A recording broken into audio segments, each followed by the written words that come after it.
You're listening to WCAT Radio, your home for authentic Catholic programming. Welcome, everyone, to a webinar entitled Preaching with the Sciences, presented by Father Edward Foley, Dr. Gracewolf-Chase, and Reverend Dr. Gerald Liu. My name is Sister Marianne Postiglione. I'm a religious sister of mercy and an Associate Director Emerita of ITEST.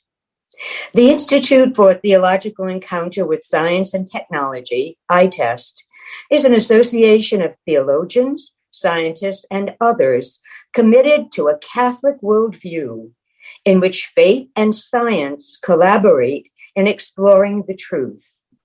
ITEST explores truth theologically in the wisdom traditions of the human community and in the data studied in the sciences. ITEST's mission is to foster and disseminate the Catholic position that science and faith in God are complementary paths to human fulfillment. Before I introduce our presenter, Sister Carla May Streeter, a Dominican sister and Professor Emerita at Aquinas Institute of Theology, will lead us in prayer. Sister Carla May. Good morning, everybody. As we all know, in the midst of the depths of Lent, this morning we celebrate the feast of the wedding between the eternal Word and our humanness in the womb of Mary. And so, in light of that, we pray. Most Holy One, you have blessed us on this day with the wedding of your eternal Word with our humanness. You have missioned us to proclaim this love to all the world, to shout it from the housetops. With your mercy, enable us with the insights that our presenters share with us today. Enable us to proclaim it in the midst of the laboratory, in the midst of the STEM building.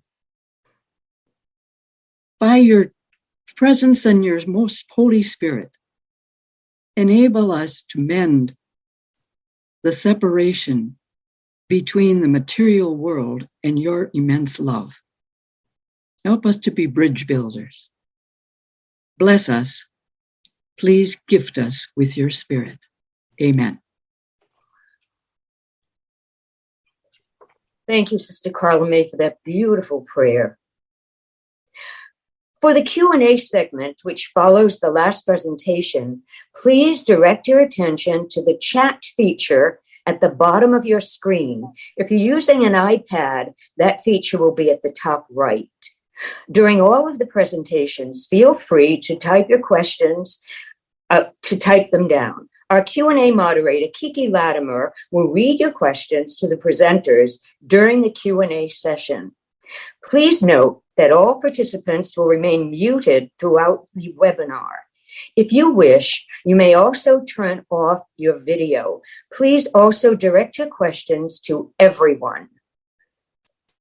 And now, I'm delighted to introduce our first presenter. Father Edward Foley is Duns Scotus Professor of Spirituality Emeritus and retired Professor of Liturgy and Music at Catholic Theological Union. He has authored or edited 31 books, and his works are translated into 9 languages. A celebrated preacher and presenter, he received a major grant from the John Templeton Foundation for Preaching and the Sciences. He is the recipient of Lifetime Achievement Awards from the Federation of Diocesan Liturgical Commissions, the North American Academy of Liturgy, and the National Association of Pastoral Musicians.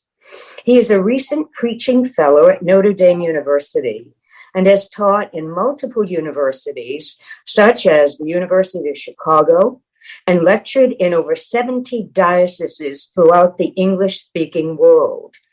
Father Ed's presentation is titled, Preaching with the Sciences and the Science of Preaching. Father Ed? Thank you, sister, for the great introduction. It's a delight to be with you and also to be with two great colleagues who have been part of this project since the beginning, Gerald and Grace. So it's always a treat to be with them. What I'm going to try to do in the next half hour or so is give you an overview of some of the thinking behind this grant, some of the thinking behind the project, some of the product that's coming out of it, and also ways of thinking into the future about the connection between preaching and the sciences. This project began probably about 15 years ago. I was clicking through, being bored and clicking through the TV channels, as we often do, and I ran across a program that was featuring Kate Payne. Kate Payne may not be a name that's familiar to many, but she and her husband had been the two who discovered whale song. They studied humpback whales and discovered that whales communicate a bit like birds in these elongated communication strings. After she had finished that kind of work, she was up at the Portland Zoo, and she was standing on a concrete barrier between a male and a female elephant. And she reports that she didn't quite hear, but she felt this rumbling between the two. And so she called some friends who happened to be acoustic biologists. Only an acoustic biologist would have friends like that, I guess.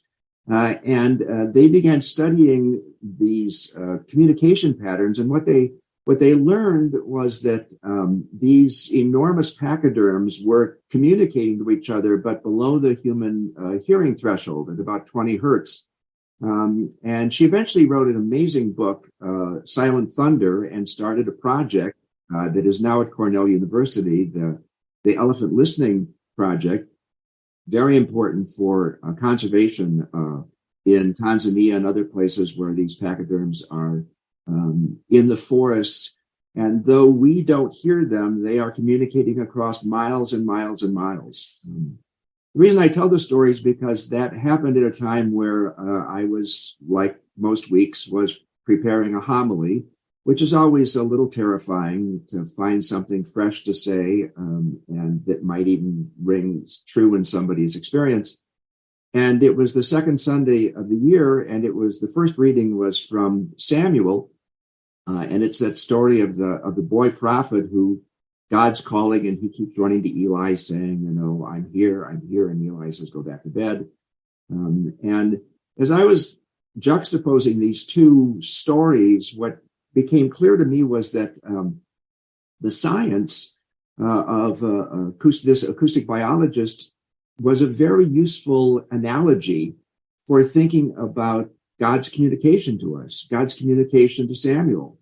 Like the pachyderms, it's not that God is silent, but often we're not calibrated to that sound. And that was first of all, it was a great relief to find something fresh to say, borrowing from this wonderful scientist. I went on and actually read the book and got many more ideas.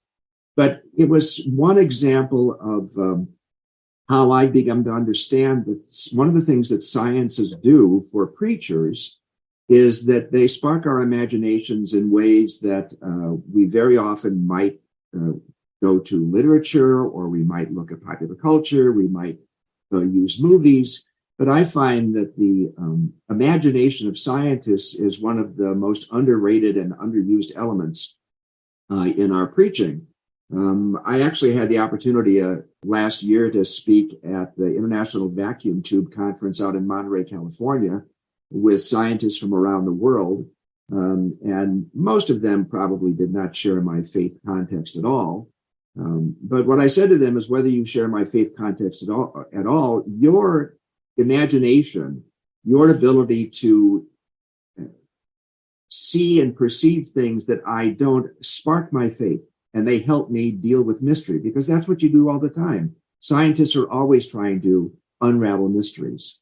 And I think the imagination is often one of the things that we forget. Most of us, when we study theology, we're not taught to use our imaginations. I was taught to memorize and to know the law and to understand the ideas. but I was not really prepared to be imaginative at all. And it seems to me that this is very critical at this period, because not only is Roman Catholic preaching regularly critiqued for its not always imaginative or creative contributions, but also that we are not speaking the vernacular of the people that we are losing so quickly from the church. Virtually every study over the last 20 years demonstrates that the Roman Catholic Church, as well as other major Protestant denominations, are bleeding 18 to 35-year-olds. And they are the folk who speak STEM. When I went to college back in the 18th century, it seems like it was a very long time ago, about 25% of the people graduating from college when I was graduating in 1971 were getting a humanities degree. Today, it's less than 1 out of 10, and that includes communications, because communications are offered and put under humanities.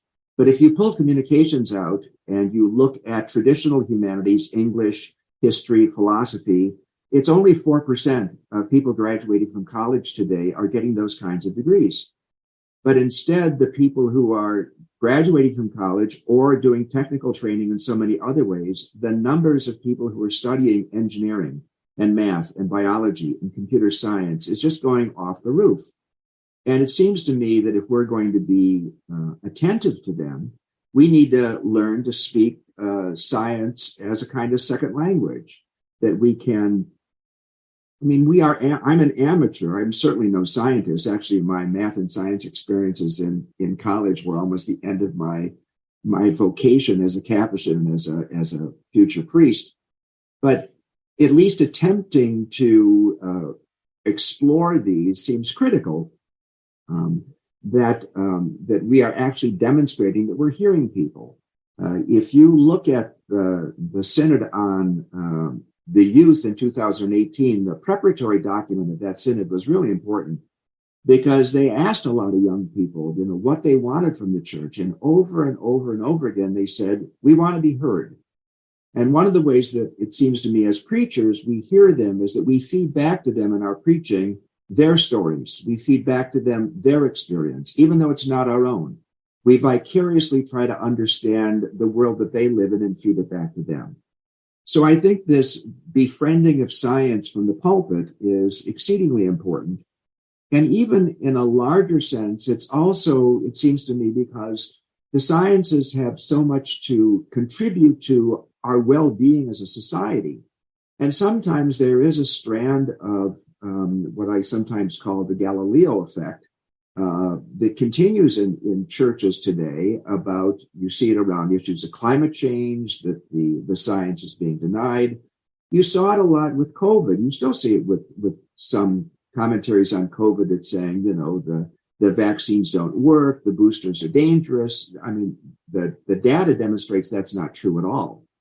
But it seems to me that we have an ability to contribute to allying the church so that the church is a dialogue partner with science. It seems to me that Gaudium et Spes from the Second Vatican Council was calling us to do that.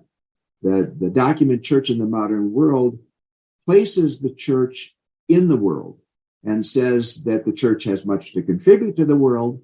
But reading that document, it also says that the church has a lot to learn from the world. And it seems to me the sciences in particular are places that do that. Their imagination, they help us because religious life itself, living a faith life, one of my great friends, Jim Whitehead, you may know Jim and Evelyn Whitehead's great work on method and ministry. And Jim has done some wonderful writing on imagination. He says the faith life itself is an imaginatory journey. I mean, nobody has ever seen what heaven actually looks like. We imagine Trinity. We imagine what grace is. These are all ventures into having a religious imagination. And it seems to me that the sciences are really very important about doing that. So that was the kind of spur behind this project. I have a great friend, Doris Donnelly, and she was chairing a grant from the Lilly Foundation that was trying to integrate sciences into college and pre-theology. And after this 3-year grant, when they were trying to teach science courses in theology and to beginning theology students, in the evaluation, one of the questions was, it's really great that we've got this information into folk, because the vast majority of people, for example, studying for ministry today, for ordained ministry for the presbyterate, the evidence is maybe 8 to 10% of them have a science background. Many more permanent deacons have a science background because very often they are a second career person and they bring an engineering or a finance or a computer science background to their work. But the vast majority of ordination candidates do not. And in evaluating this one program, one of the formators said, this is a great idea, but can it be preached? And that was sort of the spur to say, okay, how do we get people to preach in dialogue with the sciences? That the sciences offer analogies, and the analogical imagination, the ability to say, this gives us an idea of what God might be like, or what the faith journey is like, or what faith is like. So we began to explore the possibility of this grant. And I had an experience in a previous project about peace builders. It was for high school kids. And one of the things that we did in that grant was that we put high school students directly in contact with theology faculties, graduate theology faculties. And the data demonstrated that they didn't want to listen to or hear from our assistants or our students. They wanted to be in direct dialogue with the theologians. And it was that model that suggested, okay, in this project, what we're going to do is we're going to find 5 world-class scientists, and we were very, very lucky to do this, and put them in direct dialogue with 11 diverse, younger, imaginative homilists to say, what happens when we spark those two together? And so we got these 5 incredible folk. Professor Ramanathan, a climatologist who's very celebrated. He's runs a whole series of projects. He's part of the U.S. National Academy of Sciences. He's also sometimes dubbed the Pope's climatologist because he's on the Vatican board for science, and he actually led the Vatican team to the 2015 Paris climate conference. And so he was one of those people who helped in the preparation and thinking about the Pope's encyclical Laudato Si. And so having this key climatologist from India who brings completely different worldviews, he's been very influential and just a wonderful dialogue partner. Marina Cords is a primatologist.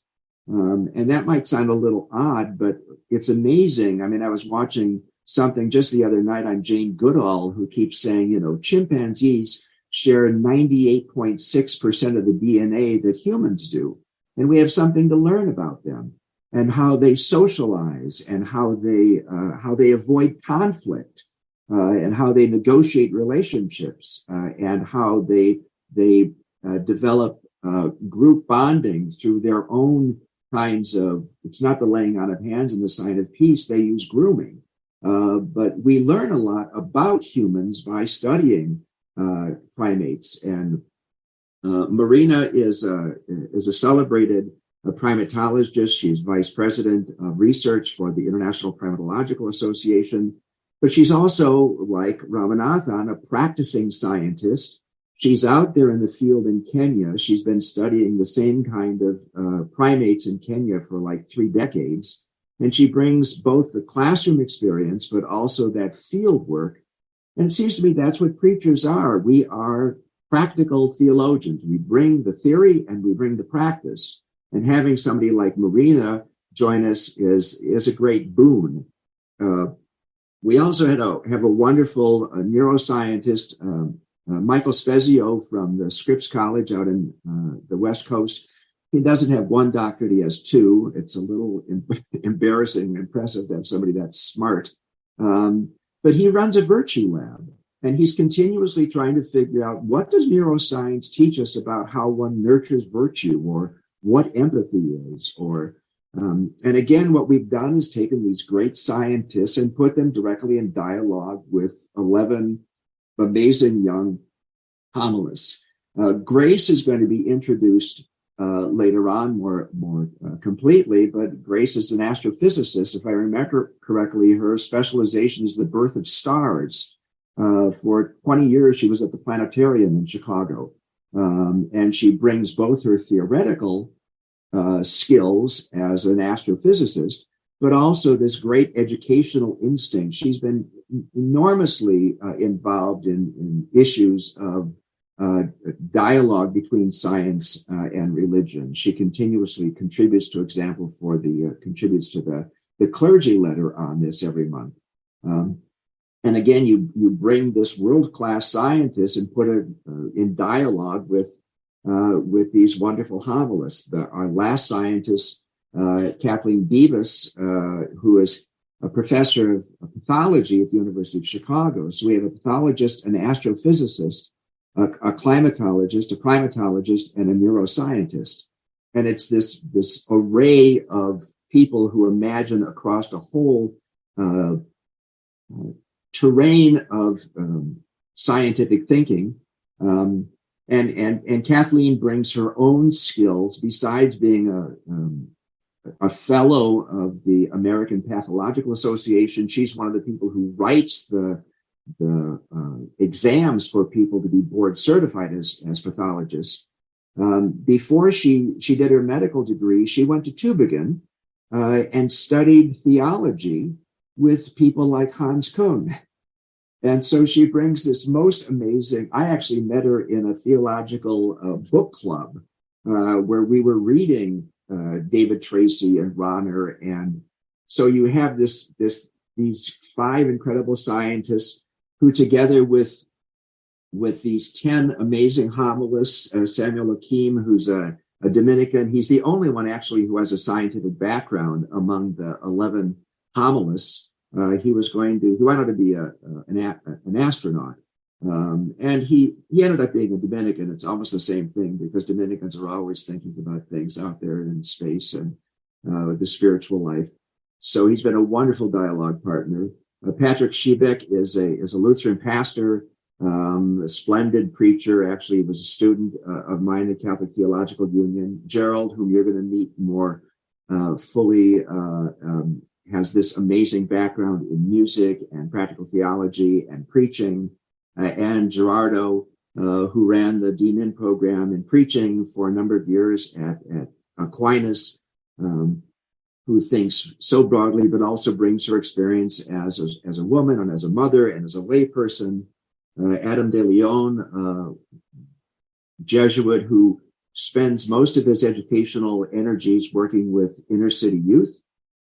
John Eaton is a Franciscan. We wanted to make sure that we had the mendicant communities and their preaching traditions that were involved in this thing. Greg Kandra has quite an amazing background. He was a producer, actually an Emmy-winning producer for things like 60 Minutes. And he brings his wonderful eye for communication and his experience as an ordained deacon to this kind of interface. Liz Valle-Ruiz teaches. She's a Presbyterian. She teaches preaching at one of the sister schools to Catholic Theological Union in Hyde Park. Has a very diverse background from Puerto Rico originally. She actually has a theater background as well. Con Foley, who's no relationship, so this is not bringing in my relatives into the program. He's actually from England. He was born in Ireland, but he's a priest of England, and he teaches preaching in England. He had studied with us and brings not only those preaching skills, but we wanted some diversity, so it's not all like white males from central United States. Matt O'Donnell, who is a priest of the Archdiocese of Chicago and has worked for many, many years with the African American community there. Padre Norman, who is also a graduate from ours, who is originally from Ecuador. and works, has a huge Hispanic parish in the south side of Chicago. So we put these two groups, these scientists and these imaginative homilists together. The scientists each gave a free webinar, and there's still a 1-hour presentation. They're still online. If you Google Preaching with the Sciences, you will find all of that material. It's open access. The whole point was to make everything free. If you Google Preaching with the Sciences, because there's nothing else out there doing this, you will get to the website. Those 1-hour webinars are free. They're still posted there. As are right now about 55 homily outlines. What we decided to do was to have our 11 homilists each do 10 homily outlines. We didn't want full homilies because the data demonstrates that since a homily is a contextual act, you cannot simply take somebody else's homily and do it in your own community. You have to adapt it, right? Second of all, a number of years ago, I was editor of a journal on preaching called Preach. And in our research, we discovered that many Roman Catholic clergy do not read more than 1,000 or 2,000 words at a single sitting. If you look at America Magazine, which is the most widely read Roman Catholic journal in the United States, the average articles are about 1,000 words. So we thought it's very important to keep this concise. So there's each homily outline is between 750 and 1,000 words. We also discovered by doing some research that having bullet points is one of the most effective ways for people to be able to scan what an outline looks like. If you give them paragraphs, they're going to have to read through. But if you give them bullet points, it's much easier for them to scan for ideas. And that's the whole point. We're trying to give people ideas for their preaching and not simply preach what some homilist is suggesting. So each homily outline is saying, in this Sunday, in this feast, these are 3 possible themes that you could deal with. You could deal with joy. You could deal with conversion. You could deal with companionship. And then here are scientific resources that could help you explore that. And all of the scientific resources are free online access, and all of them are hyperlinked. So all you have to do is click it on there. And if you want to follow one of those resources, you could read it through yourself. And then the homilist takes one of those resources and one of those themes and says, here is how you can explore one of those. And how does it, for example, this coming Sunday, the gospel is, for example, on the raising of Lazarus. And one of the more problematic parts of that gospel is that Jesus doesn't show up until the 4th day. And one of the problems that gospel seems to highlight is the silence of God. What happens when God is not responding? Why didn't Jesus show up? You know, as Martha and Mary say to him, if you had shown up, our brother wouldn't have died. And what is the challenge of silence? And one of the things that I actually got this from Greg, because Greg Kandor had done some wonderful work on this for one of his outlines. Science tells us actually that silence can be a very, very useful part of our well-being. And that if we have intentional silence, not just this vapid, clear my mind, but the kind of meditation, actually the kind that Buddhist monks and others teach us is so critical, it actually builds our well-being, and it opens us up to being attentive to somebody actually speaking. And so I'm going to use that material this coming Sunday, preaching about the silence of God. When we deal with the silence of God, it does not mean that God is being inattentive. In some ways, it goes back to the Kate Payne insight about maybe I'm not on the right frequency. So we currently have about 55 of those outlines online. There are 115 that are currently commissioned. So that by the time, and they're throughout the cycles A, B, and C, and the major feasts. And they're being posted every week. And you can also go back into archives if there's a previous one you want to look at. And they're all free. And we're, as the grant is coming to a close, we're coming to a new phase in the grant, which is open to anybody, including all the people who are participating in this webinar, is that there are, sure, we're going to have about 110 or 120 outlines, but it doesn't mean there shouldn't be new outlines and other ideas. From the beginning, I was getting emails from, there was an engineer in Mississippi who was a permanent deacon. He said, I want to write a homily. And I said, great, but we've got to get the commissioned ones first. And now those are all done, or they're in the process of being done. So starting in May, we're going to open a new portal on the website that anybody can submit an outline. Anybody can contribute to this. And the guidelines, the same thing, 750 to 1,000 words. Give us 2 or 3 possible preaching themes. What are 2 or 3 scientific resources that could be used for that? And then develop one of them. So this is also an invitation for you into the next phase of this project. And another phase that I just want to mention in my last couple of minutes here is that, as Sister Marianne said in the introduction, last fall I had the opportunity to be at Notre Dame and had a fellowship there in the Martin preaching program with great colleagues, Father Mike Connors. And I had the opportunity to work with some neuroscientists on their faculty and staff, and I spent the fall reading Neuroscience. And it began because the question began to raise for me not only how do we use the sciences in the preaching, but what does science teach us about the preaching? What's the science behind the preaching? And now at Catholic Theological Union, we're actually in the process of writing a new grant. We are in dialogue with some neuroscientists at the University of Chicago, Howard Nussbaum specifically, and his Apex lab, and trying to plan how could we go about studying what actually affects people when they listen to a homily, what triggers trustworthiness or hope, or what triggers the action or the call to virtue. We have a lot of anecdotal information about this. There's a lot of anecdotal information that storytelling is effective, that empathy, that communicating empathy, the preacher's ability to do that is effective. But we actually don't have any data, no empirical data.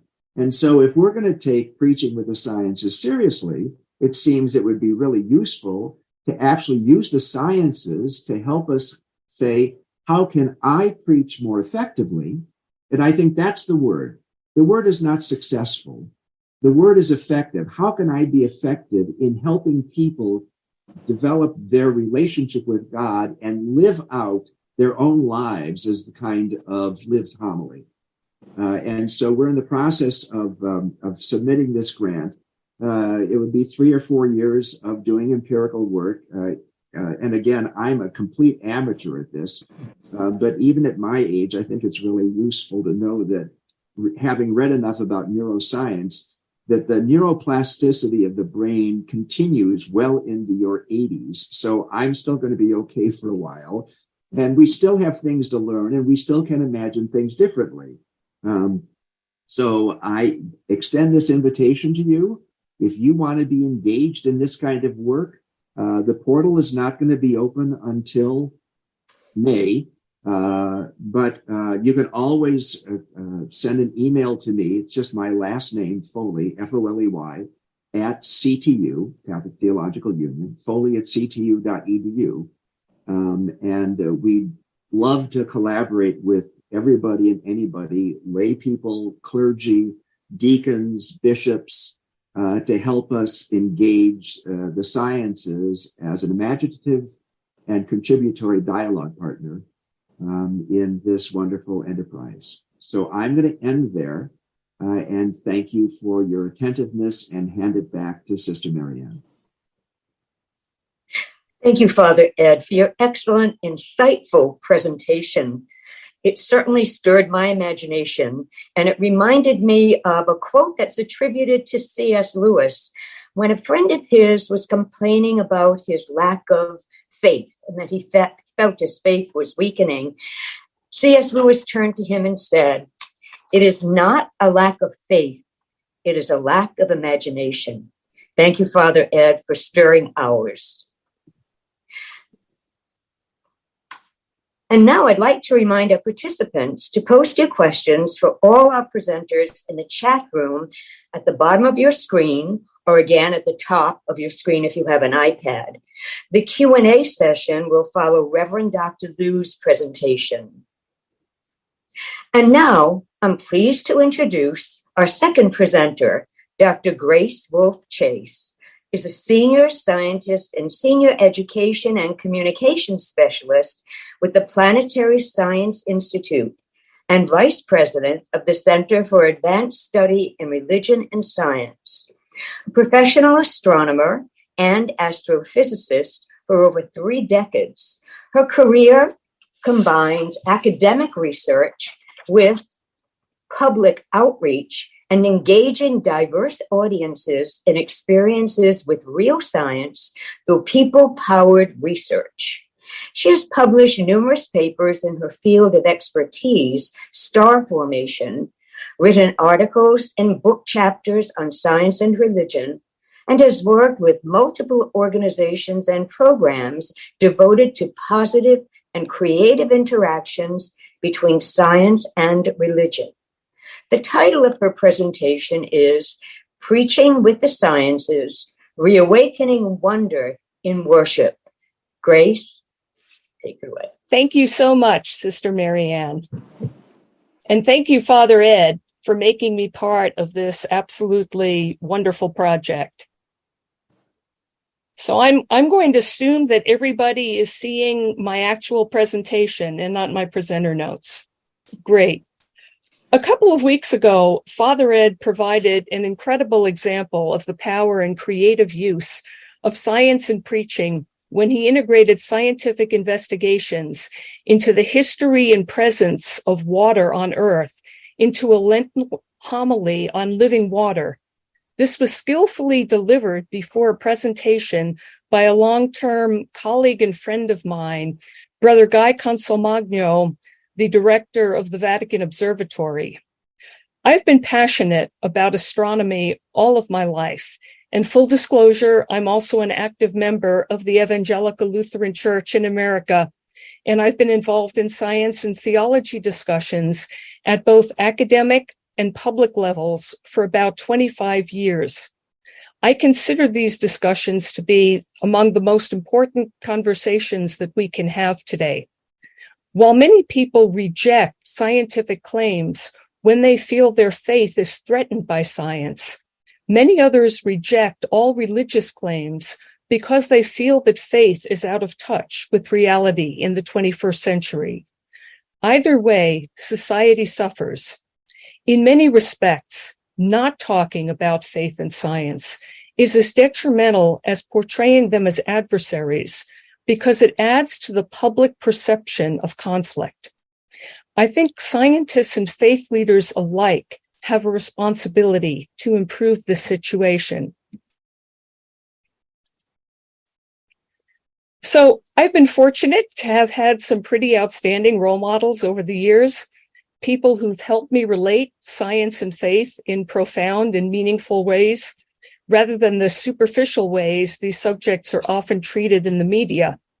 I first became acquainted with Jesuit astronomers of the Vatican Observatory when I started graduate school at the University of Arizona in the early 1980s.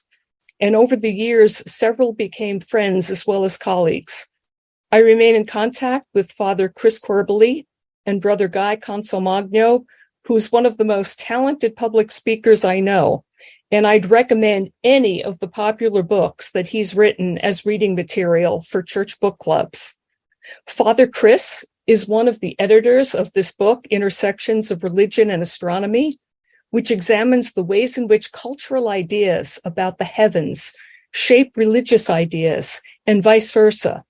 I'm one of the chapter authors, and I think there's a lot of good source material in this book for either incorporating into homilies or into book clubs. So after my family and I moved to the suburbs of Chicago in 1998, I was also fortunate to have many wonderful conversations with Lutheran theologian Phil Hefner. In this recent book, Human Becoming in an Age of Science, Technology, and Faith, this is a tribute to his career and his development of the idea of humans as created co-creators. Antje Jacquelin was director of the Zygon Center for Religion and Science when I started teaching astronomy to seminary students at the Lutheran School of Theology about 20 years ago. Chicago has been a very active center for academic discussions in science and religion for decades, and there are more people I'd mention if there were time. I've also become good friends with Lutheran theologian Ted Peters of the Graduate Theological Union and Berkeley Center for Theology and the Natural Sciences. Ted's been very active in putting the space sciences into conversations with theology and ethics, particularly regarding what we've learned in recent years about the likelihood for extraterrestrial life and the plans for putting a human presence on Mars within the next couple of decades. A few years ago, I wrote an article for the journal Theology and Science in response to Ted's request for commentary on this book, Astrotheology, Science and Theology Meet Extraterrestrial Life. So it's one thing to incorporate scientific topics into seminary classes, and it's another thing to integrate science into sermons and other learning opportunities in faith communities. It's challenging for all of us to put theory into praxis as we transition from our education into our careers. That's why I was so happy and honored when Father Ed asked me to be part of Preaching with the Sciences project. You might ask, why use astronomy in particular as a hook in preaching, when you could argue there are much more urgent conversations to have in areas such as climate change, neuroscience, genetics, and artificial intelligence? However, I think it's also important to realize that the Earth is part of a much bigger cosmic story, and to consider how best to integrate that story into worship. Astronomy has provided many awe-inspiring visual aids. However, the scale of the universe in time and space can be terrifying for many people. And it's also been appropriated by some to deride Christianity in particular among the world's religions. So I'd like to paint a brief picture of our current knowledge of the universe before considering ways it might have a positive impact on worship. So our scientific story of the universe begins about 13.8 billion years ago, when the universe was in a very hot, very dense state known as the Big Bang. If you compress this 13.8 billion year history into one Earth year, then one cosmic second is about 500 years. This big history is accessible to us at our point in time because of the finite speed of light and because we live in an expanding universe with a finite beginning. The implications are profound. We have a fossil record of the past that comes to us from very distant objects in the form of light and other cosmic messengers that allows us to explore how the universe and its contents have changed over time. And I want to note that on this cosmic calendar, our sun doesn't even form until September. Our sun is what we call a third generation star.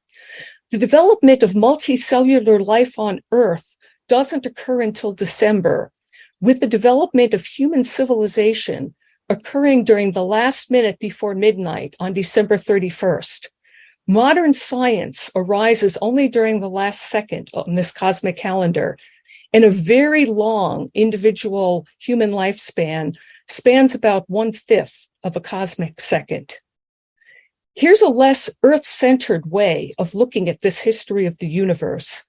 The vertical extent of this grid in the graphic depicts the relative size of the universe through its history. The far left depicts the earliest moments we can now probe when a period of inflation produced a burst of exponential growth of the universe. The afterglow, microwave radiation, comes to us from a time when the universe first became transparent to light. It's been recorded by a number of telescopes that have observed patterns in this microwave background in ever greater detail. This light was emitted about 375,000 years after inflation and has traveled through the universe largely unimpeded since then.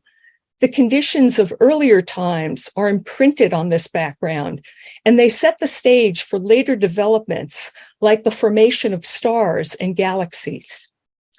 For the next several billion years, the expansion of the universe gradually slowed as matter pulled on itself through gravity. More recently, the expansion has begun to speed up again as the repulsive effects of what we call dark energy have come to dominate the expansion. So our sun is a star, and up until the last decade of the 20th century, it was the only star we knew for sure was accompanied by planets.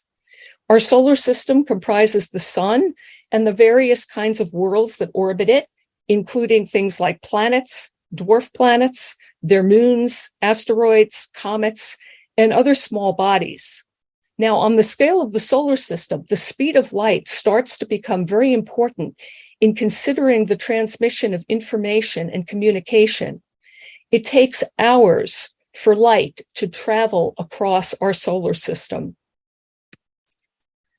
Now, during just the past few decades, using a variety of different methods, we've discovered well over 5,000 planet-sized worlds orbiting other stars.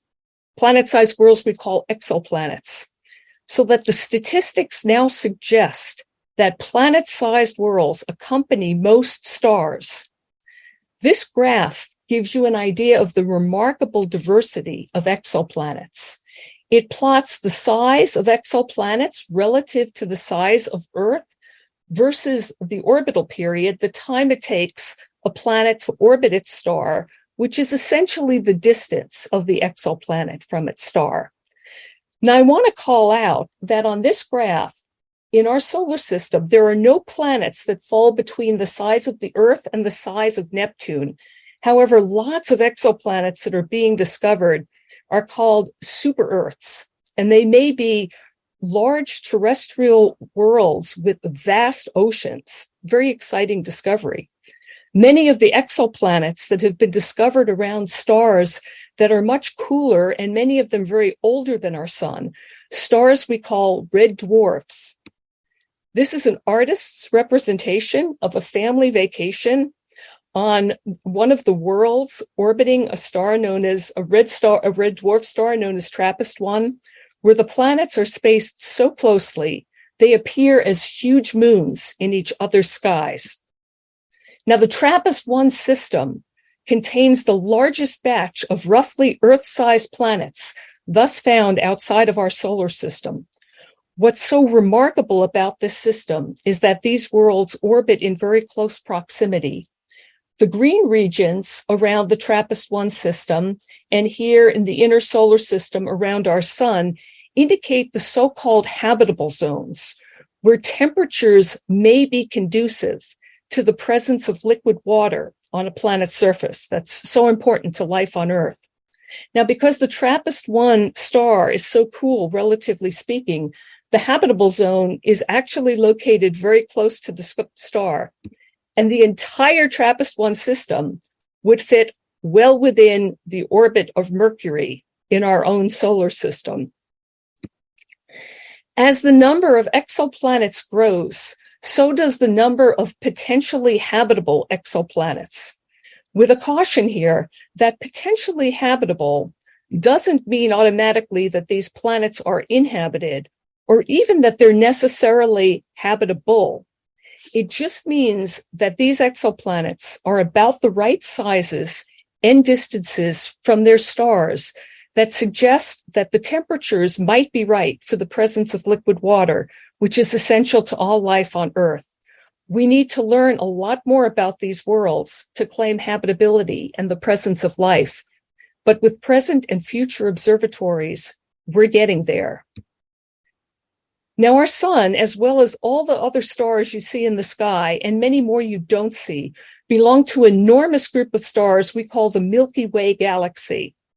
We infer the overall spiral shape of our galaxy by making measurements from our position over here within the galactic suburbs, so to speak. Now, the diameter of our galaxy is about 100,000 light years. That means it takes light 100,000 years to traverse the galaxy. 100,000 years comes out to be roughly 600 quadrillion miles. So it's good to remember that to look out into space is to look back in time. We never capture now. Now you'll note a dark lane threading through the plane of the Milky Way here. That's not the absence of stars, but cold clouds of gas and dust that block the light from stars in the plane of our galaxy. You can't see these clouds, but we can study them using telescopes that collect infrared light and radio waves. And over the past few decades, in my field of study, we've learned that stars and planets form together. This is a much simplified version of the stages, of the important stages. And we had to, in order to assemble this picture, we had to observe light at many different wavelengths and over many different spatial scales. The first three stages you see here are invisible, and those are the stages we need infrared and radio telescopes to observe. Huge rotating cold clouds of gas and dust about 1 trillion miles across collapse through gravity into stars surrounded by flattened structures that we call protoplanetary disks, in which planets eventually can form. Now, the stages depicted here take place over an enormous period of time, so we've had to perform large statistical studies of many regions that are forming stars. And the bottom line is that we expect most stars to be accompanied by planets, and we've learned this independently from the discoveries of exoplanets around mature stars. Now, our galaxy is hardly alone in the universe. Over the years, the Hubble Space Telescope took several deep views into space by collecting light over the period of days or weeks from seemingly empty patches of sky away from the plane of our galaxy. There are nearly 10,000 galaxies in this image, which is only about 1/10 the diameter of the full moon on the sky. The brightest and most defined galaxies are at a distance of about 1 billion light years, and the smallest and reddest at distances of about 13 billion light years. So the light coming from those very faint galaxies comes to us from a time when the universe was only about 800 million years old. Going to a larger view, the Hubble legacy field is roughly the size of the full moon on the sky. And this image contains about 265,000 galaxies, the light of which some of the light comes to us from about 500 million years after the Big Bang. In the part of the universe we can observe, there are hundreds of billions of galaxies. That's roughly 10 million quadrillion stars in the observable universe. And we have good reason to think that many of those stars have planets and that many of those planets might support life. By the way, 10 million quadrillion, that's a 1 followed by 22 zeros. In our galaxy alone, we estimate there are more than 20 planets for every person who's ever lived.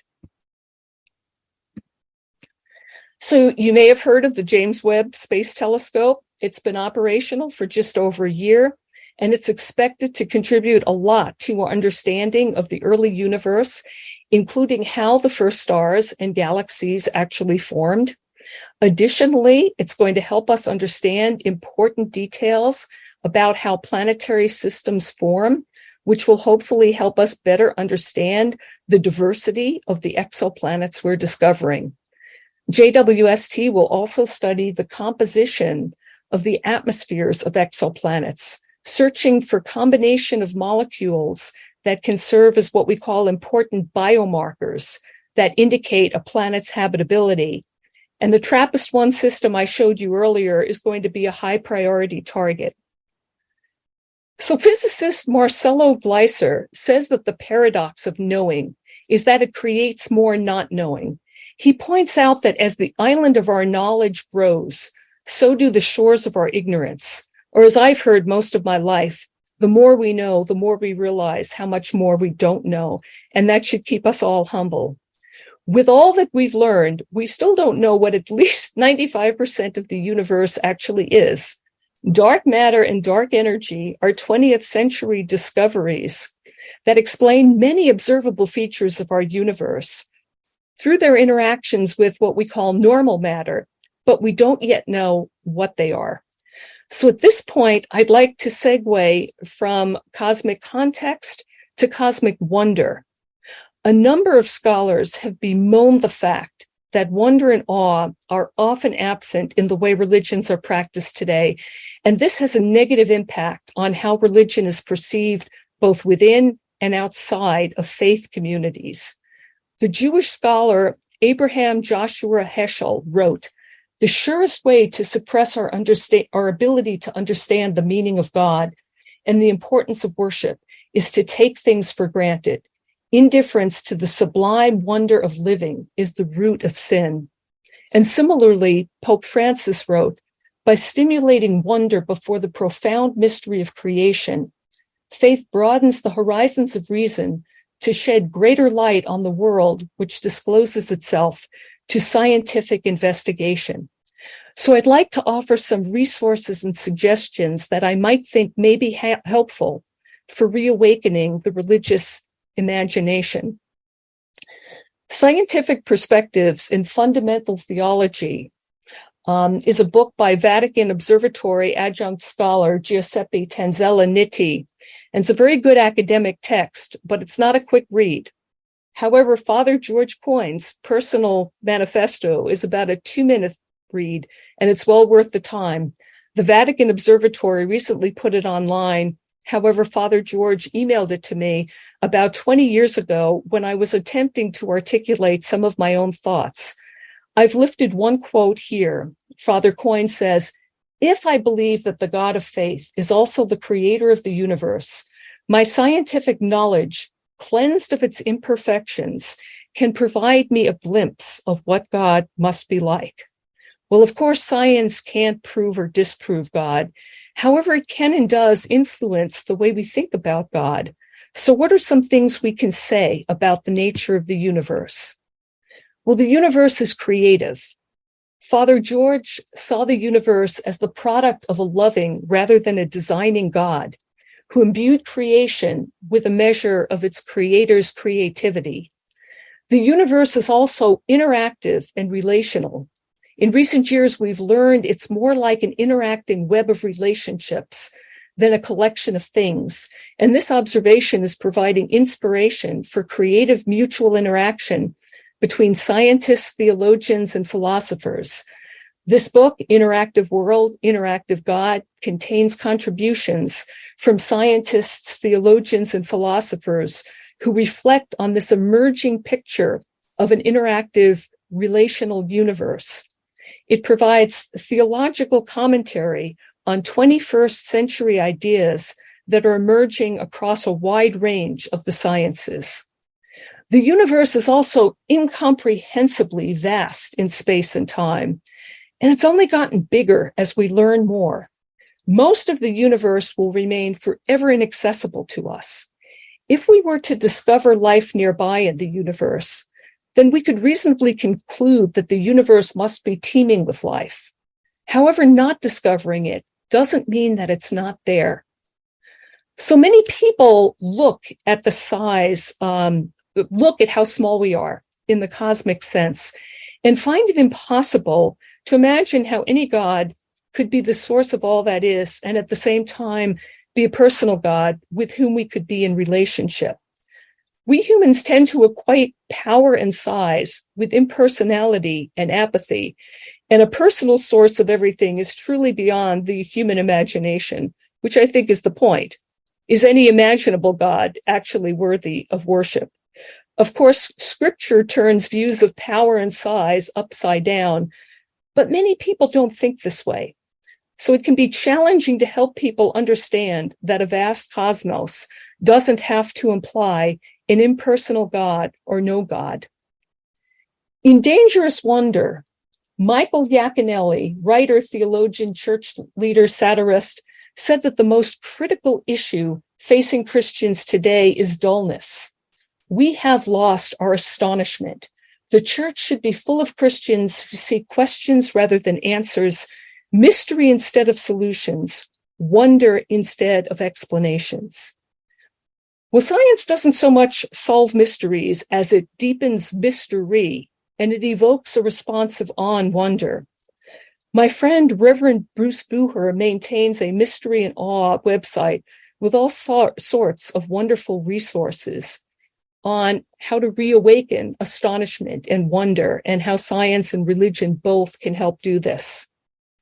When I think of the most awesome experiences I've had, they all involve more than one sense, like experiencing a total solar eclipse, which is visual, auditory, gets very quiet, and tactile. The temperature drops markedly.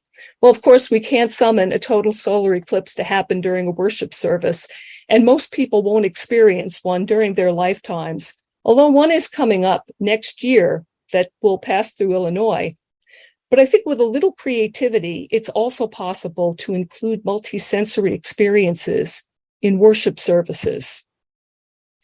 I think the other thing we need to challenge is this view that Christianity is an anthropocentric religion, one whose doctrines, for example, would be unable to deal with the discovery of extraterrestrial life, particularly life that could reflect on its own existence. I think it would be valuable to remind people on a regular basis that there are many places in both the Hebrew and Christian scriptures that challenge anthropocentrism and the view that some people hold that it's all for and about us. Another great way of challenging conflict views is to provide actual examples of religious scientists whose help write the story of the cosmos. If there were time, I'd elaborate the roles of these two wonderful priests that I show as examples. But I also strongly suggest including examples that provide more ethnic and gender diversity. And you can find some great resources on the website of the AAAS Dialogue on Science, Ethics, and Religion to help with this. Not only can this help illustrate the compatibility of faith and science, I think it can help attract young people within faith communities to consider scientific careers and possibly go on to become what Elaine Howard Eklund of Rice University's Religion and Public Life program calls boundary pioneers, respected individuals who can speak the languages of science and faith. We desperately need diverse people who can effectively communicate across disciplines and across cultures. Even more powerful than providing examples of religious scientists is actually collaborating with scientists, like Father Ed did, preaching with the sciences. You can find scientists either in local congregations or elsewhere. The tag team that Father Ed did with Brother Guy was particularly effective. And there are ways to do this within worship services, but if not practical during a worship service, it can also be incorporated into events like adult or youth programs. And just as an example, the ELCA often includes scientific activities at its annual youth gatherings. So connecting preaching to pop culture, and in particular science fiction, is a great way to demonstrate that religion is in touch with life in the 21st century. I mentioned earlier that I wrote this response to Ted Peters' astrotheology book. In this article, New Worlds, New Civilizations, you can find many thought-provoking references to issues that are raised in science fiction. My friend, retired physicist and Lutheran minister George Murphy also provides several great examples of integrating ideas from science fiction in his book, Pulpit Science Fiction. For the past 10 years, I believe Father Ed mentioned that I have written short monthly columns on astrobiology for the Clergy Letter Project. This is an initiative to demonstrate the compatibility of religion and science. These columns aren't science fiction, but they're quick reads that touch on many topics that are relevant to the search for life elsewhere in the universe, and they could provide material to incorporate in worship. So I would like to end on a poem written over 100 years ago that not only anticipates the discovery of extraterrestrial life with great excitement, it anticipates having discussions about God with other sentient beings. Whether or not that will ever be possible, this is a remarkable poem. In 1917, 10 years before the first pulp science fiction story about travel to another solar system, Alice Meynell, a Roman Catholic mother of 8 and a prominent suffragist, published Christ in the Universe. So I'm going to put this up as my final slide, and in the interest of time, I'm just going to read the last 2 stanzas. Alice writes, "But in the eternities, doubtless we shall compare together, hear a million alien gospels, in what guise he trod the Pleiades, the lyre, the bear. Oh, be prepared, my soul, to read the inconceivable, to scan the myriad forms of God those stars unroll, when in our turn we show to them a man." Thank you. Thank you, Grace, so much for that fascinating and enlightening presentation. The next time I'm out looking at the night sky, looking for the various stars that I see all the time, I will think of your presentation and with awe and wonder, just recite part of that psalm. O Lord, how glorious your name over all the earth. Thank you again, Grace. Fantastic. And now I'm pleased to introduce our third presenter. The Reverend Dr. Gerald C. Liu is concluding his position as Director of Collegiate Ministries, Initiatives, and Belonging for the General Board of Higher Education and Ministry of the United Methodist Church. He is an ordained United Methodist elder of the Mississippi Annual Conference. He has authored numerous print and online articles and book chapters about liturgy, preaching, theology, and the arts, as well as the books Music and the Generosity of God, and co-author with Kalia Williams, Associate Dean of Worship and Music at Candler School of Theology, of a worship workbook, A Practical Guide for Extraordinary Liturgy. The title of Gerald's presentation is Preaching with the Sciences, A Protestant Reflection. Gerald, it's yours. I want to echo the thanks that has been said to the Institute for Theological Encounter with the Sciences and Technology. And a special thanks to Sheila for coordinating us, Sister Marianne, Sister Carla May, Deacon Freddie, and to Kiki for moderating today's conversation. It's a pleasure, as Ed said at the beginning, also to join my colleagues, Ed and Grace, just a kind of generative feast of both homiletic and scientific knowledge on this feast day of the Annunciation. I'm pleased to share a Protestant reflection about preaching with the sciences. And importantly, I offer only a reflection. My thoughts today do not speak comprehensively or even representatively, neither with respect to Protestantism, nor preaching with the sciences. Rather, I share just a perspective, and in particular, a perspective about how preaching with the sciences has implications and consequences related to telling the truth about what it means to love others as God does. And I want to begin with a nod to the history of my home tradition, Methodism. Methodism, as you may already know, began as a reform movement within the Church of England. John Wesley, its founder, wanted to bring everyday folks back into their local Church of England parishes. 240 years ago, on this very day in Britain, on March 25th, 1783, Wesley wrote a letter to Samuel Bradburn.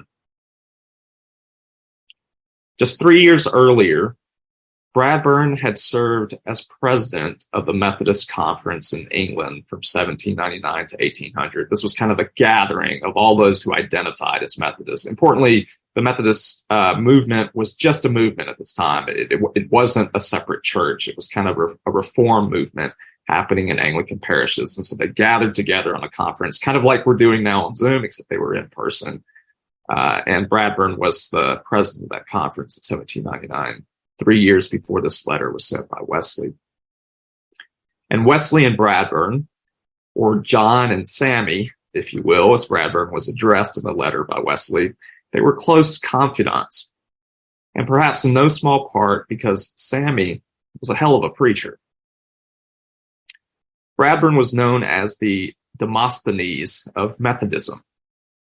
Demosthenes was a celebrated Greek orator, perhaps the greatest of Hellenistic antiquity, who purportedly overcame a stutter to deliver devastating messages calling for Greece to liberate itself from Macedonia. He was a liberation preacher from antiquity, if you will. The revolt against Macedonia that Demosthenes led, however, failed. Demosthenes ended up committing suicide to avoid arrest.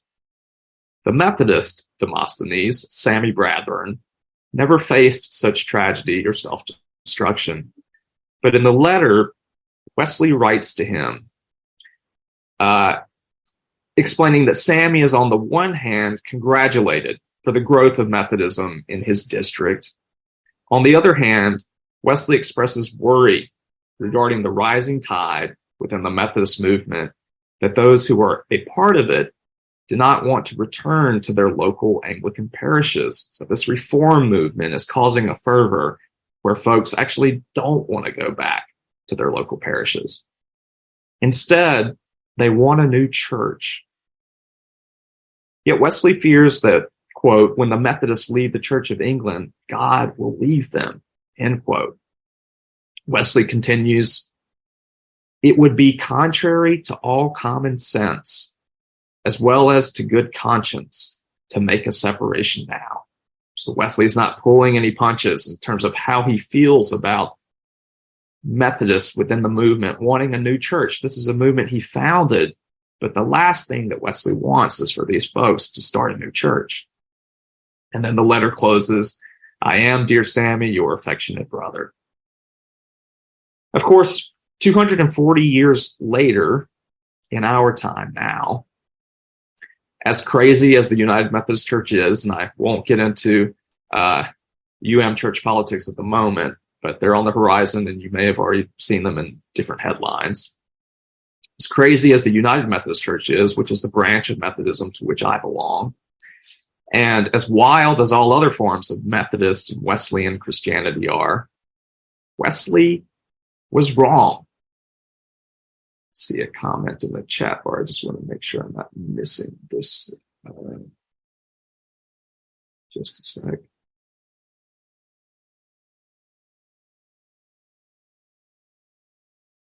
I'll come to it later. God did not leave the Methodists. Their decision to break away from the Church of England did not fly in the face of reason. But sometimes what Methodists have done in the past, what they do now, and without a doubt, what they will continue to do into the future, will veer far from the desires of God. But I'm not here to talk about Wesley and the Methodists per se. Instead, I want to draw a kind of parallel between Wesley's letter and my Protestant reflection about preaching with the sciences. What Wesley fears, that God will leave the Methodists who want a new church apart from the Church of England, and that their desire for separation defies common sense and good conscience, is not unlike Protestant reservation toward the sciences, Protestant reservation toward the sciences when it comes to preaching and in general. And by Protestant reservation toward the sciences, I mean something more subtle than an obtuse claim, such as saying Protestants discount or dismiss the sciences in preaching. I mean something more nefarious than a broad brushstroke accusation that Protestants may think scientific preaching is pushing God away. I mean something much more elusive than a line of critique that would suggest Protestant reservation toward the sciences entails something like an affront to the clarity of exclusively homiletic and theological knowledge, i.e., that all a good Protestant sermon needs is the Bible and maybe a choice theological quotation sprinkled here or there, like a reference to John Wesley or Sammy Bradburn.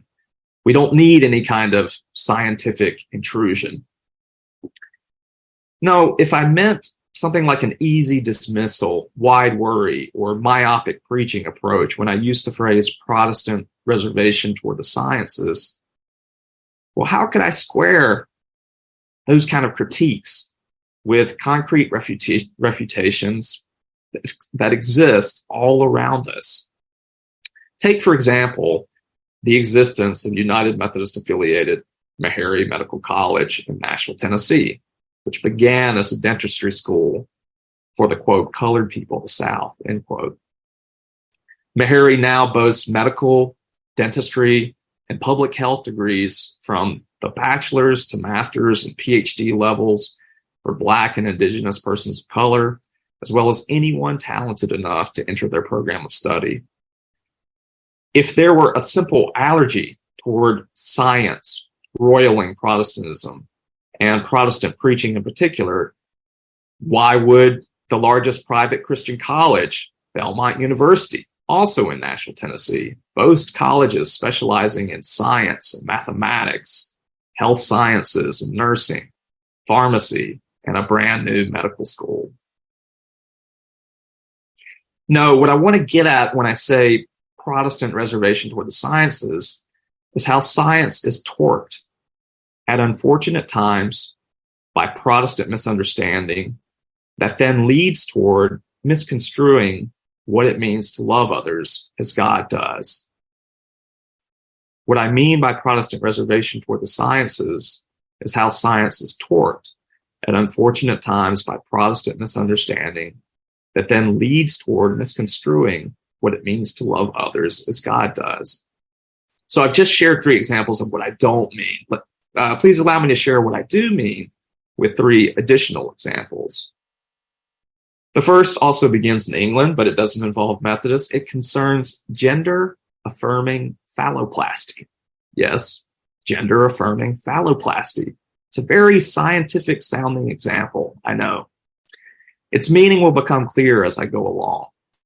Where I live in New York, NYU has a transgender surgery program. It has performed over 150 phalloplasties. In Tennessee, where the medical colleges of Belmont University and Meharry are, senators have recently voted against procedures like phalloplasty and other gender transition therapies, such as puberty blockers and hormone therapy for minors. Furthermore, persons who receive the treatments as minors would also be able to sue parents, guardians, physicians for authorizing the care under a statute of limitations provided by the legislation. The bill, House Bill number 1, is awaiting the governor's signature. But did you know that gender-affirming phalloplasty has its origins in a surgical technique to heal victims of World War I, who were maimed by blasts and yet still wanted to physically return to society and their families as the men and husbands they once were before joining the fight? Here I'm drawing heavily from a New York Times article, How Ben Got His Penis, by Jamie Lauren Kalis. The procedure that foundationalizes what we now practice as gender-affirming phalloplasty involved assembling a tubed pedicle whereby a flap of skin was shaped into a tube and inched closer and closer to the site of injury through periodic cutting and reattachment. The tubed pedicle method was enhanced by a New Zealander surgeon, Harold Gillis, who was a practicing physician and plastic surgeon in the UK, both during the time of World War I and also as World War II broke out. The UK government asked Dr. Gillis to found Rooksdown House, a hospital specializing in plastic surgery and ready for the new spate of war injuries from the Second World War. There, Dr. Gillis met Michael Dillon. Dillon was not a war victim, but an individual raised as a girl who wanted to be a man. Dillon was referred to Dr. Gillis. And after the war, Dillon received the first recorded gender-affirming phalloplasty. And there's a theological twist to the story. Dillon went on to study medicine, but Dillon then quit medicine and became a Buddhist monk named Jivaka, and went on to write an autobiography gushing about the success of his surgery and how it allowed him to live in a way where there were, quote, no comments and no one looked at me twice, end quote. How does knowing a history behind gender-affirming phalloplasty, a scientific history, that it was a procedure innovated to provide healing and a return to a sense of human wholeness, that its first occurrence led to a spiritual awakening as well as a transformed body and social acceptance? How does knowing that kind of scientific history help us practice the love of God with more graciousness toward others and with more sophistication and deliberation, no matter where we stand in terms of politics around human sexuality? The second example I want to raise concerns how science is not always a body of knowledge that helps us see others more clearly as human, and for our purposes, as children of God and siblings to us in Christ and by the Holy Spirit. The response from the Psalter assigned today is, "Here I am, Lord, I come to do your will. Here I am, Lord, I come to do your will." But too often, we do what God would never will. From 1932 to 1972, the United States Public Health Service collaborated with the Tuskegee Institute, now Tuskegee University, a historically Black and college university in Tuskegee, Alabama, to study the effects of syphilis upon a group of 600 sharecroppers. About 400 had latent syphilis, and 201 did not. During the course of the study, syphilis became entirely treatable and curable as early as 1943. So the study went from 1932 to 1972. And in 1943, Marine doctors on Staten Island in New York had cured syphilis with penicillin. The Tuskegee study of untreated syphilis in the Negro male, as it was officially known, or Tuskegee syphilis study, as it was known in brief, offered the participants free medical and mental health care, but actual treatment was withheld and kept secret. Dr. John Heller, who was in charge of making sure no study participants found out about the possibility of treatment, was a graduate of Emory University Medical School. I received my Master of Divinity at Emory University's Candler School of Theology. The Tuskegee syphilis study was a national sin, leading to a presidential apology in 1997 by Bill Clinton. Medical and national transgressions, like the Tuskegee syphilis study, challenge Protestant reservation toward the sciences in preaching in at least two ways. One, we must never forget atrocities like the Tuskegee syphilis study. Its memory should enter our preaching about the sciences because scientific truth is not immune to scrutiny, and it's not simply about discovery. It also entails divine morality. Scientific truth is always objective, nor is it always good. there are painful truths that we have to reckon with. Our healthcare system and our nation must at times also be held accountable for racist and inhumane sins committed under the guise of scientific research. 2, we must not be afraid to admit terrible scientific barbarism of the past, even the recent and modern past, so that we can seek with integrity the mercy, justice, and even admit the wrath of God as is appropriate to help us to become more ethically responsible and ideally more loving of our neighbors, even more loving of ourselves as we make these kinds of confessions and admissions, especially more loving to our neighbors who are disenfranchised and exploited.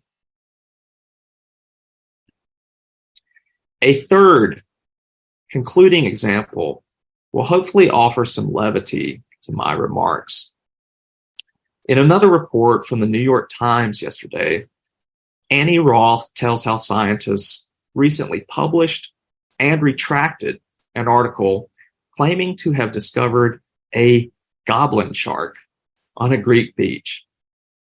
The discovery, was made by citizen scientists, but the specimen was never fully examined, and the peer review was not very thorough either. It is now believed that the goblin shark was a plastic toy. It is perhaps better understood as a caricature of how polluted our seas are by plastic, and how science is also not only subject to human moral failure, but also sensationalism or distortion of the truth. What the example of the goblin shark signals homiletically is that for preachers, whether they be Protestant or preachers of all stripes, must carefully weigh the scientific resources they use. To put it another way, sometimes Protestant reservation towards science is not always a bad thing.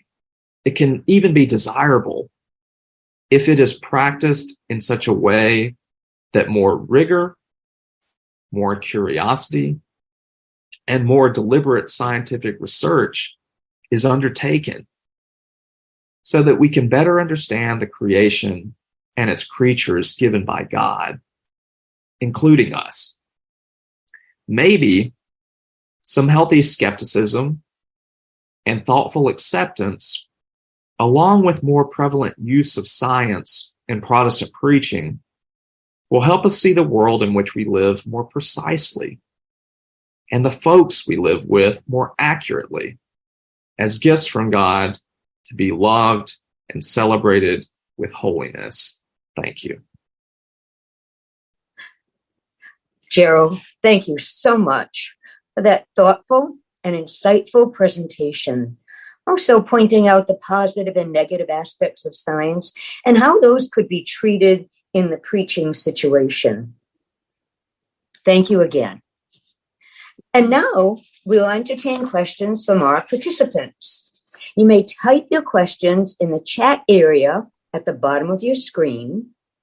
Our Q&A moderator, Kiki Latimer, is an author, public speaking coach, editor, and teacher of homiletics.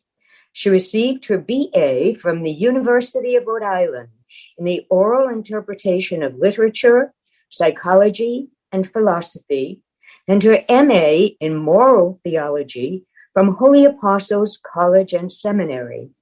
She is the author of 2 books from En Route Books and Media, Home for the Homily, The Sacred Art of Homiletics, and Seeing God's Face, a Catholic American Woman in India. Kiki? Hello. Thank you. Good to be here this morning. Oh, I feel like we all need to take a deep breath. That was a lot of information. Please feel free, if there's something in the presentations that surprised you or that you didn't understand for some reason, please give us a question or even a question about and concerning where you might disagree. with one of the presenters. I do have a question to direct to Grace this morning, and this is, we've heard about something that's called citizen science. Could you tell us a little bit about that? Sure. Thank you, Kiki. Yes. So citizen science, you've also might have heard of community science. Citizen science is a way for everybody, regardless of their background, to become involved in doing real science along with scientists. And this can be done in various different ways.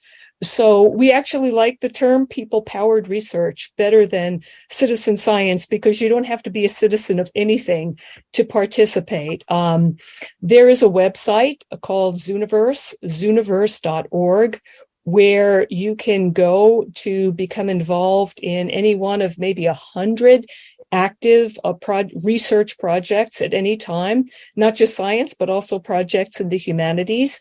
And it's a web-based platform that invites people to either look at images or bits of texts, or think about research that requires large numbers of human eyes, or in some cases ears, to actually help scientists wade through all the data. One of the recent projects is about finding extraterrestrial civilizations. So since I mentioned that, some people might want to go to zooniverse.org and check that out. There's also community science, which is more in-person based. And you might have heard of this as well, where people and scientists get together to do things like water quality monitoring and such. That's more based on community needs and how can those needs be addressed through scientific projects in the community. But I encourage everyone to go to zooniverse.org. In fact, my colleagues and I have a project now that basically lets undergraduate students become involved in our research in kind of a higher level expression of all of this. But Zooniverse is a great place to start to explore any one of a number of different kinds of science projects. Thank you, Kiki. Thank you. So are you thinking we will find intelligent life out there? We're trying to find it here still, but yes, I love that. All right. Okay. Well, actually, so that's a good distinction, Kiki.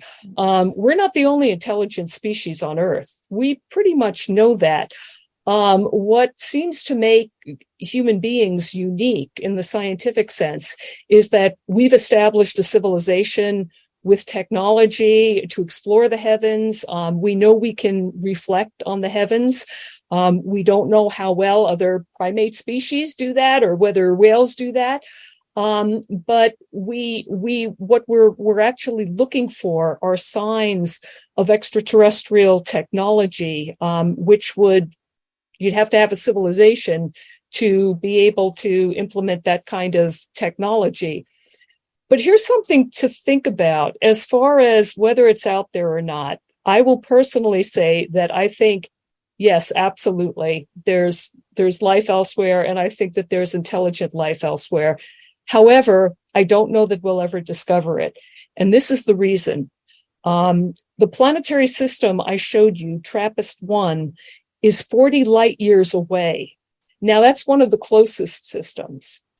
But think about what that means. Communicating with a planet in a star system 40 light years away, round trip communication is 80 years. There's a human lifetime. And that's one of the closest systems. Now, if it turns out that life is difficult to develop on a planet, it could mean that there are 1 or 2 civilizations per galaxy. And with a galaxy that's 100,000 light years across, there might be civilizations out there that we'll just never know about. So in this case, we can only answer the question, are we alone, definitively no if we discover life elsewhere. We will never be able to say for sure, yes, we are alone. The absence of evidence just isn't evidence of absence in this case. And I think that really makes us reflect upon the universe being not ours, but God's. And I think that that's an important way to think about some of these things. Thank you, Kiki. I have a question here from Kevin. I'm not quite sure who it's directed to, but it says, in a world heavily influenced by science and technology, will preaching more about science help reduce disinformation and red-blue polarization, or will it drag religion too much into politics? What can we do to increase the former and mitigate the latter? Anyone like to jump into that one? Father Ed? Well, I might suggest that I think the sciences can help, but it depends on how you use them. So we could use them as a wedge, or, I actually gave a presentation recently that demonstrated how there is such a thing as in our own world on interspecies collaboration. And one of the most amazing examples I ran across was that there are porpoises in Brazil who work with local fishermen, and they've developed a relationship where there are certain fish that because of the muddied waters, the fishermen cannot see. The dolphins actually will push the schools of these mullets close to shore. And then when they're close to shore, they'll start slapping their tails so that the fishermen know when to throw their nets. When they throw their nets, that scatters the school and the dolphins get lunch. And if dolphins and Brazilian fishermen can figure out how to collaborate, I think people on the left and people on the right and people in the blue and people in the red could learn how to collaborate too. So I think there are wonderful analogies in how many animals you see on the Serengeti, for example, these enormous rhinoceroses, for example, that have very, very poor eyesight, have certain kinds of birds that ride along with them. They clean them of parasites, but they also warn them when human beings are coming. So if there is such a thing as there is so much example of interspecies mutuality and collaboration, I think they're wonderful models that it's built into nature to collaborate. It's actually built in our genetics. If we were, as one anthropologist argues, if we were designed a survival of the fittest, we wouldn't have survived. We survived because of collaboration. And so I think the data is there. There are many scientific examples, and the question is, how do we use it?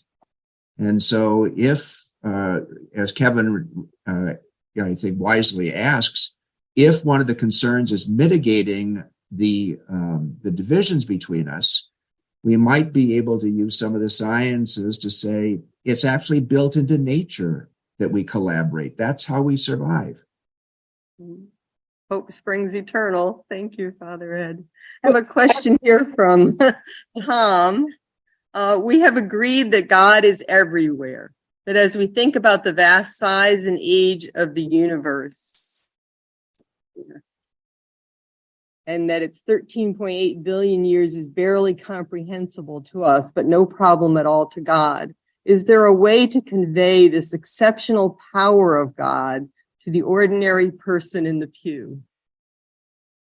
I think people who read a lot of science fiction can do this better than people who can't.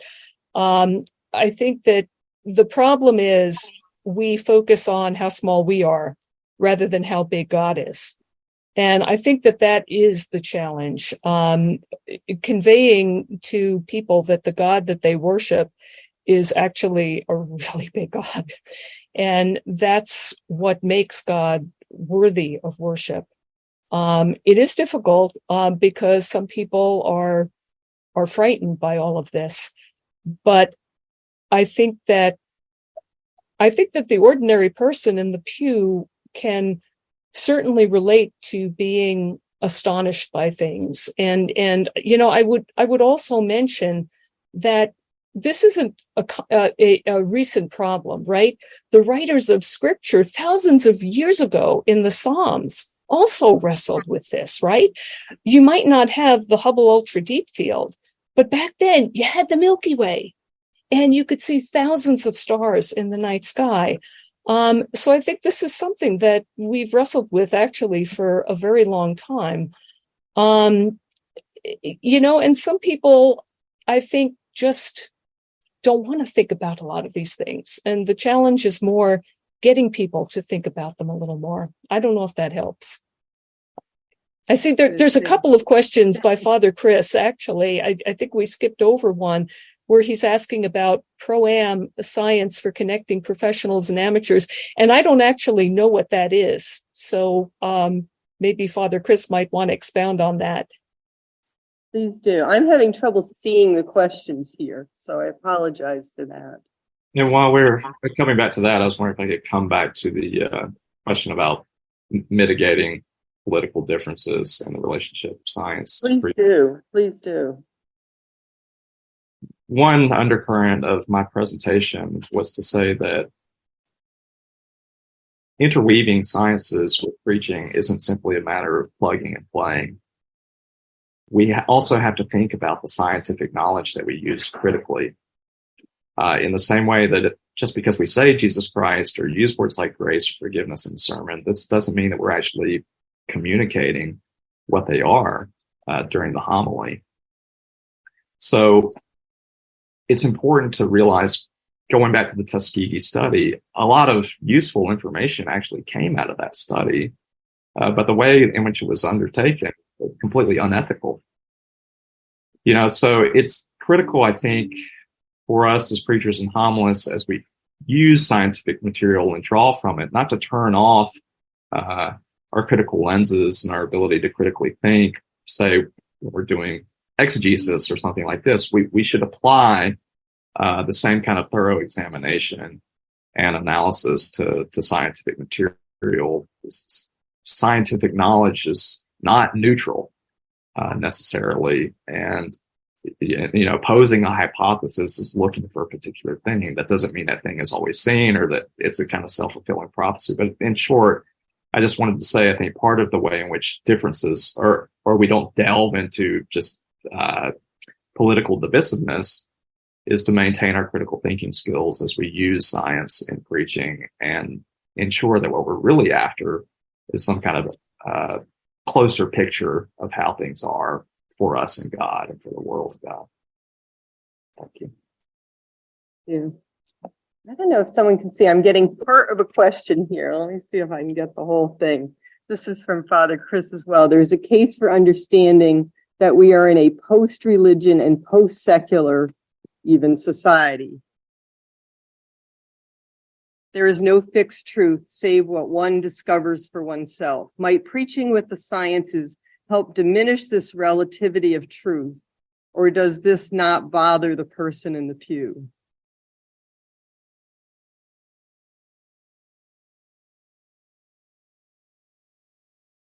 Anybody with Father Ed? Well, I'm not sure that we're in a. I mean, it's very difficult to figure out where we are right now. I do like the language of what Pope Francis is doing in terms of that we are in we're in a synodality mode, that we are trying to journey together. That's his big. It's been in his language since the night he was elected, and so I think there's a difference between fixed truth and our ability to access it. So I do believe there is fixed truth, but I think it's hubris to think that any one of us has that fixed truth that belongs only to us. And so it seems to me one of the things that the sciences help us, they model for us, is various ways of perceiving the world, a perceiving presence, and that they also, scientists have a great ability for humility because failure is built into experiment. It's one of my favorite lines from Charlie Brown. I mean, from the Charlie Brown series. Snoopy was going to write a theological book, and he had a perfect title for it. And the title was, "Has it ever occurred to you that you're wrong?" And scientists are continuously Negative evidence is very, very important to scientists. How many times did Edison have to go through, he went through 57 different things before he found the right filament? So there's a lot of humility in doing scientific experimentation. I think we learning the humility of the scientists. Yes, I believe there is objective truth. I believe there is a God, but I don't believe that we have direct access to that all the time or the complete definition of it. And so I think that humility is one of the things that the scientists might help us, that maybe it wasn't what kind of shark did you call that, Gerald? It wasn't a goblin shark. A goblin shark. It isn't a goblin god. But we don't always have the capacity to understand everything fully. And that's why even Grace's emphasis on collaboration with all sorts, the citizen science project is, I think, a marvelous model for what should be going on between clergy and laity. That we need each other, that no one group has access to the truth. And I think science gives us these models of collaboration and humility, that virtually every theological stance, like every science, is transitional, because it's going to change. Amen. I have a question here from Tom. It says, Father Spitzer's many books have explained with great clarity that science points directly to God, and only a little leap of faith is needed to believe in God. Is there, and I just lost the rest of it here. I don't know what's going on with my chat room here. Can you want me to read? Please do. Is there a way to incorporate this message into everyday preaching? The concepts don't fit within the allotted time for a Sunday sermon. No, they do not. I would agree with that. But one of the ways I guess you could say science points to God, or at least science points to something outside itself, is that science can't explain itself. This does not obviously, argue for an argument for a personal God, let alone the Christian personal God. But the fact that we can access so much of the universe, the fact that we can use mathematics to describe so much of the universe, that's science's starting point. And I think you could argue that science points to something that transcends science. And that probably isn't that big of a leap. But if you're looking to get from that to, say, the Christian God, you're going to need a bigger leap than that. Thank you. Question here from Tom. When preaching, recall that the people who actually show up in church are not the atheists who think religion is irrelevant.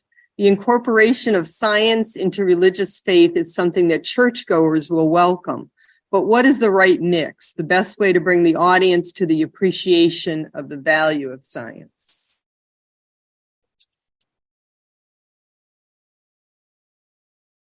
Well, I think one of the ways, and how I tried to kind of telegraph this in my presentation, is to link it with the pressing concerns of the world, right? So that the science you bring into your sermon or homily is not some kind of novelty or parlor trick that you're introducing to the sermon, but there's something at stake.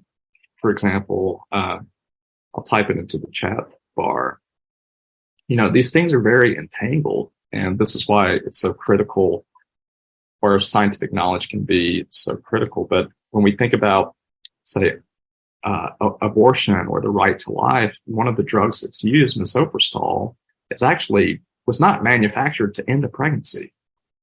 It was manufactured to sort of help staunch bleeding in the intestines and to decrease risk of ulcers. This is scientific innovation, pharmaceutical invention, and then it's being used for other means. It's being tacked on to mifepristone to be used in another way. We could use the same example. We've got a war going on. We might have a lot of conflicts going on. I mean, this is scientific knowledge at its best, right? So the reality of science doesn't always yield something that we can celebrate. And I don't just want to point to the kind of negative aspects. All I'm trying to point out is that I think what can make scientific knowledge powerful in a sermon is showing how this connects to what's going on in the world and what really is at stake in terms of better understanding these scientific discoveries and their implications for the way in which we live in our world. No, I think that's so true. And maybe another aspect of it is that I'm not sure we always have empirical evidence what people are thinking, especially now that many places are still live streaming. And I think that's going to continue to be, I think worship and preaching is going to continue to move out to all sorts of people who may not be physically sitting in the pews. And so often the material is recorded and disseminated. There are all sorts of folk who have completely different perspectives. And even those who are very, very, very faithful Christians sitting in the pews may not think that science is relevant at all. And so Jim and Evelyn Whitehead, when they wrote their great book on method and ministry, they didn't talk about the sciences, but they talked about the Christian tradition. And they said one of the difficulties with the Christian tradition is a lot of people have never befriended it, that they don't know the diversity of the tradition. And it seems to me that in our preaching, how do we befriend science, that we do not present it as an enemy? Just like how do we befriend people of different religions? We don't have to be a Muslim to befriend the incredible ritual of life of Ramadan that they are in the midst of right now, and their incredible. They have more asceticism than most Franciscans that I know. Virtually all Franciscans that I know. And so how do we befriend it without necessarily, doesn't mean I want to be a Muslim, doesn't mean I want to be a scientist, but speaking with respect and intelligence and care and avoiding the finger wagging, I think is one of the most effective things we could do as preachers. And forming those relationships in the first place, Ed, and demonstrating those. I mean, one of the difficulties, of course, is we tend to gravitate to people who think like we do, right? And we turn off all those other ideas that really don't align with ours. Or I shouldn't generalize that, but often that is the case. And I think that forming relationships and demonstrating those relationships is the most important thing. That tag team you did with Brother Guy was great. Forming relationships, religious leaders forming relationships with scientists, forming relationships with other religions. And that's what the Parliament of the World's Religions is going to be about, which is in Chicago in 2023, later this year, about listening to other people and forming relationships. And I think the challenge, this goes back to Tom's question when he says the concepts don't fit within the allotted time for a Sunday sermon. It seems to me that this is not an episodic move that we do this once or we do it every 3 weeks, or how does this become part of the pattern of preaching? How do we befriend the world as a pattern of preaching so it may not fit in depending on what the allotted time is? Some traditions, the allotted time is 30 minutes. Some traditions, the allotted time is 8. But if it's week after week, season after season, Sunday after Sunday, then over time, a different habitus can be established within the receiving congregation and community. And I think this is a long-term investment. Thank you. Well, thank you all. Thank you, those of you who posted questions. It's been really, really helpful. And now I'd like to send this back to Sister Mary Ann, please. Just about out of time. Thank you so much. Thank you. Just a little bit of self-promotion here. A number of years ago, Father Bob Brungs and Eva Marie Amgard wrote a beautiful book called The Vineyard, Scientists in the Church. I just bring that to your attention. It's on our ITEST website. Another thing, and again, this isn't in the agenda, but in 2018, we received a grant from our Sunday visitor in order to produce a project called Scientists Speak of Their Faith, a Model for Parish Discussion. And that is also on our website if you're interested in that. Also, looking at the idea of diversity, when Father Brungs and a group of other people, lay people, by the way, founded ITEST, it was an interfaith, interdenominational group that looked at advances in science and technology and what they meant to the Christian faith. That is still true.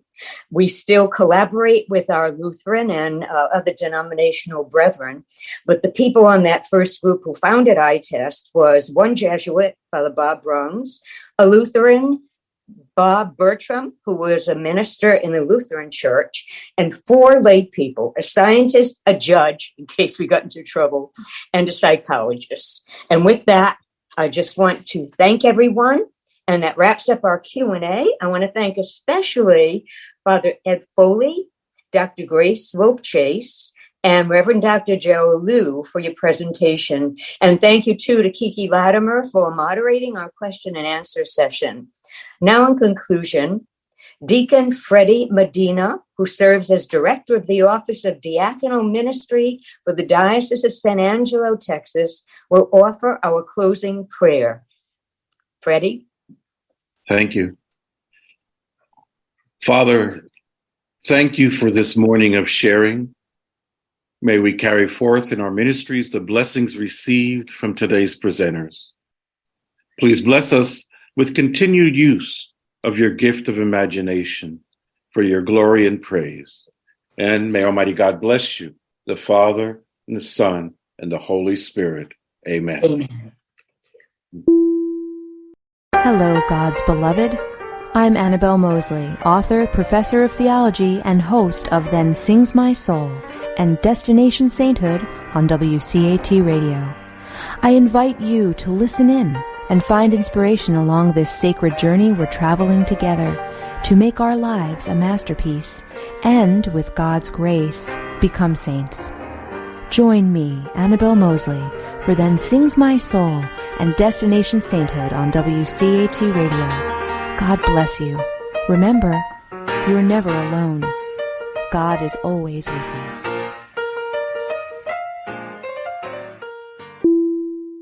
Thank you for listening to a production of WCAT Radio. Please join us in our mission of evangelization. And don't forget, love lifts up when knowledge takes flight.